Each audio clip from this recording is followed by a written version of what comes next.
12459 pass to the help of Travis and Nodder. We went ahead and took the tire pressure down and went ahead and changed up the launch sequence, and it worked out for us. We did good. I'd like to say that's the fastest pass on stock setup. I don't know, but I'm gonna say it is. And we had a blast, man.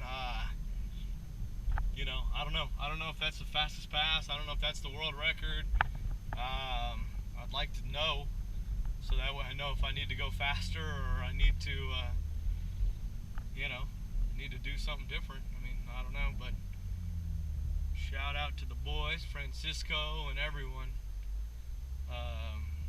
You know, it is what it is. Let's see what they got to say.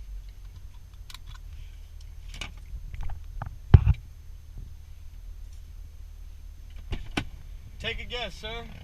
12:45. You guys cheated. You guys totally cheating. Good call, Travis, on the tire pressure. That was good. All the YouTubing. Nodder rocking it. Taylor kicking ass. JJ and Tyler. Not bad, huh?